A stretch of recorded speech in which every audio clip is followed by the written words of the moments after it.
welcome back everybody. Turn 19 of Brain, and let's see what's happening here. So, getting some research and application, astral projection. So, the goal here was to spy on this province and see what was happening there.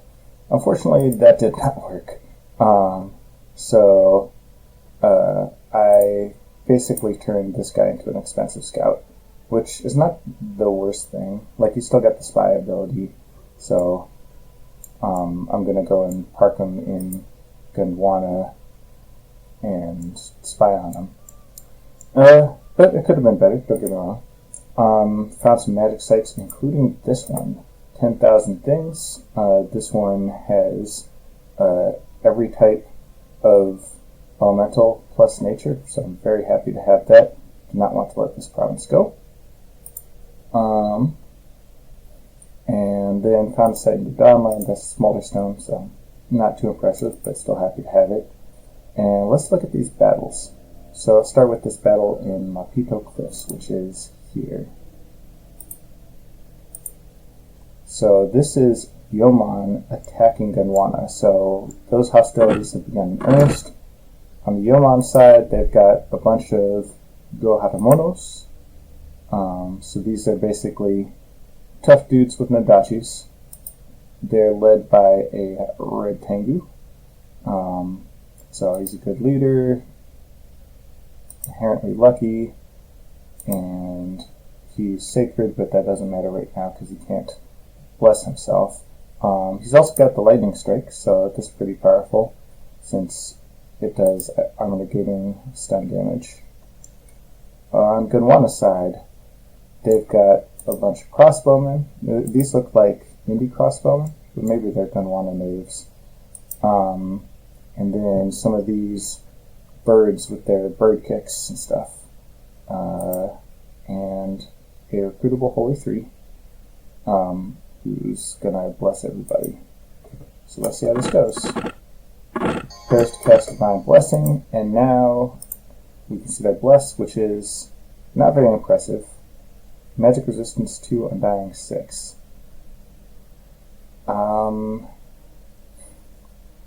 So what this tells me is that despite Gondwana's huge expansion, they have a dormant or imprisoned pretender. Because Magic Resistance 2 only costs Astral 3,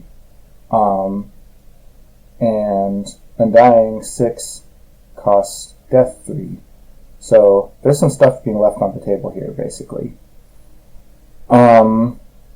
So most likely they got Astral 3, Death 3 to go with some amount of nature and some amount of blood. Now, nature blood would ordinarily imply regen blood bond. However, it's surprising, like, unless the god died, I don't know how they got into that situation.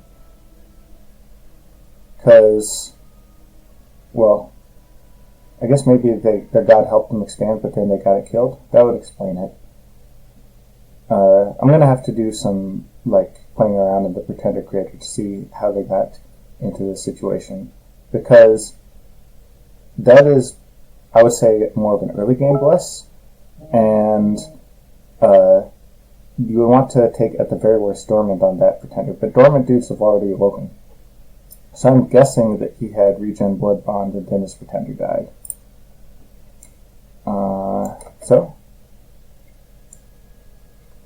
let's continue watching this battle. These birds, they've got a good amount of protection. I guess armored birds are a thing. And they've got 3 powerful attacks. Well, powerful is an overstatement. They're not powerful, but there's 3 of them. And Light Lance, of course, is the charge, because these guys are basically cavalry.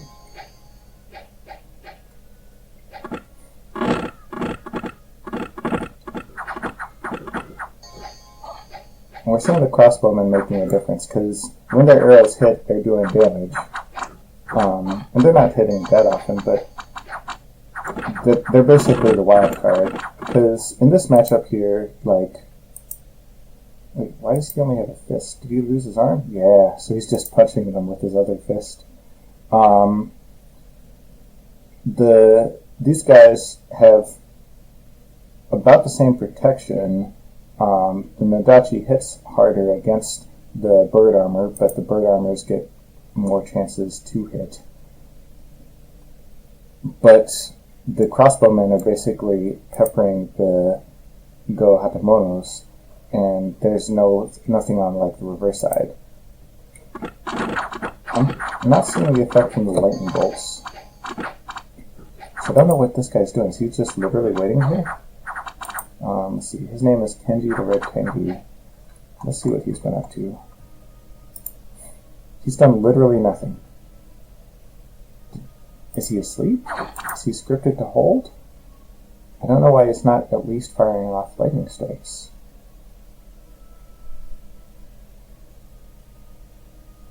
Because that would also make a difference. If he was stunning a square worth of Gunwanas, I guess a square is just one guy, but still, those stuns would add up.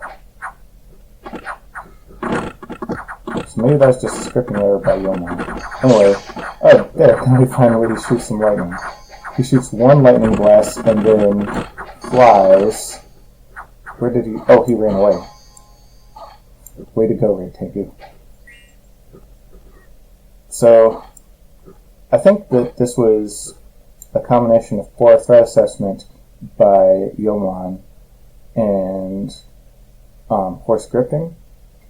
Because threat assessment, he probably shouldn't have got into that battle, and scripting, the lightning from Tengu would have made a difference. The result of that was Gunwana did lose. Well, 7 of the sacreds died, quote unquote, but one of them is just the rider that died. So then he could bring the bird back and get a new rider if he's so inclined. And it was nearly a total wipeout for Yomon. It's got a good amount of PD, quite a bit of PD. Maybe there's also a PD dump happening here. So yeah. Oh, and then a weird thing where the bird that died got all of the kills attributed to him.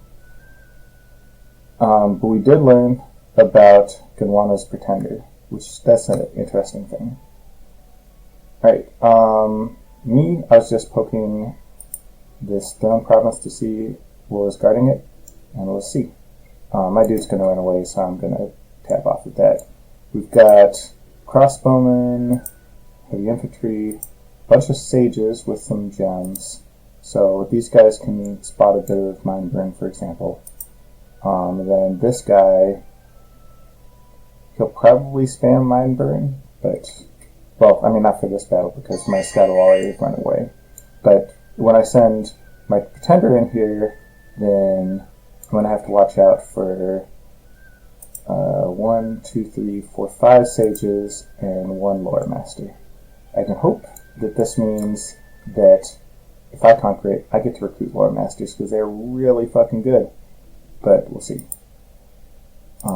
Yeah, 5 sages and a lore master, and then the rest doesn't really concern me. Battle in Sunria. This one was exciting. I haven't actually watched this battle, just looked at the outcome, so you guys can experience it. Got Ulm with a bunch of rangers. These are sneaky guys with crossbows, which is a great combination. A bunch of rangers. Indie commander, a ranger captain. Almost made him a bow. Bunch of these black Templars. We'll see if we get to see their bless, but they're, 23 protection and 3 attacks. These are great sacreds. Infantry, halberdiers. I think these are just random dudes that had lying around. Some ogres that summoned, and some mages. What we got up here? Oh yeah, also summoned Bane. It's somewhere around here. Can't find it. He's got a few whites as well. Meanwhile, on Statistic's side, they've got some crappy militia, a decent number of falchineers, so these are solid troops with 2 attacks. Tomb Guard, a powerful sacred. Not as powerful as the Black Templar, but good protection. I'll have to check the price comparison. Because, like, in terms of gold per sacred, I don't know which one's the more efficient. But stats-wise, these are decent stats. I personally tend to be a fan of high protection relative to the other stats. Granted, this is late age where everyone has crossbows, but protection's still good. So, high protection, high damage output, good combination. Holy 3. Then a random mass commander. He can trample, but with 7 HP, he's not going to live very long if that's what he tries to do. And then some chariots. These look to be some sort of like reanimation spawn thing. And then a random commander. Alright, let's watch this show. Zoom out a bit. Gift of the Moon. So that summons some of these winter wolves. They have invulnerability. I don't know if that's an all-national spell. Vulnerability, ethereal. They're basically kind of like the winter wolves you can summon for permanent in Conjuration.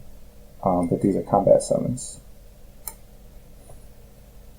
Legions of Steel. Who cast that? Sizebert. Oh, I didn't even see this thing. A horror plate. Okay, so this is just the scary armor. Yeah, well, it must have been one of the Black Priests that cast Legions of Steel. More Winter Wolves. Some smiting. So this is... What's happening here? These guys already ran away? Did they even take any damage, or did they just peace out? Huh. Satis made a logical choice in their formation, but if Alma or anybody is able to bust out any flyers, then this formation is quite vulnerable to them. But they set them out wide to try to deal with flankers and deal flanking of their own, which seems to have worked. So Ulm's flanking, Satis is flanking and Ulm's just punching straight up the gut. Oh, we can see Ulm's Bless, Undying Blood Surge. So I think I've seen this already actually, but that's 4 death, 4 blood, which is a powerful combination. They'll be able to make vampires later. Satis is mushing on some crossbowmen. These falchineers didn't get very far before they got scared.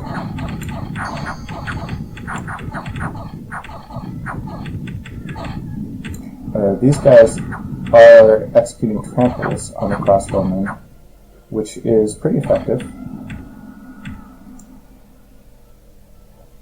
But in the end, the sacreds up the gut were just too much, especially with a powerful bless. It's high value, I would say. Like, you don't have to put a lot of paths into this own bless, and it works great with their troops. So that's the end of Satis' force. I can chase down this one guy. He didn't make it. So the result there was Ulm lost a bunch of these rangers, those cheap crossbowmen, and a couple of Black Templars. 3 Black Priests, that actually hurts Ulm quite a bit.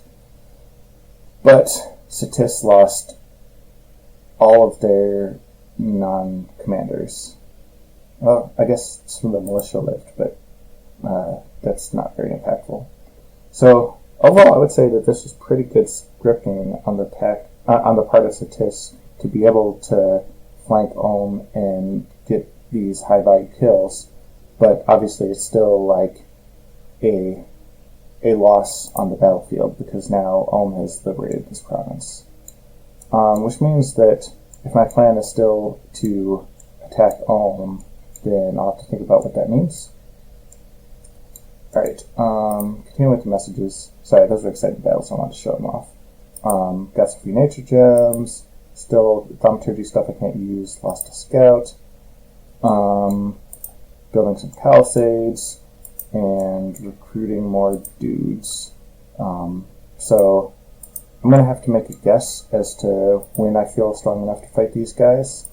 There's 158 of them and 143 of me. So it's not too much of a mismatch. But I'll see. It'd be a huge setback if I were to lose this battle, so I'm going to have to evaluate the situation.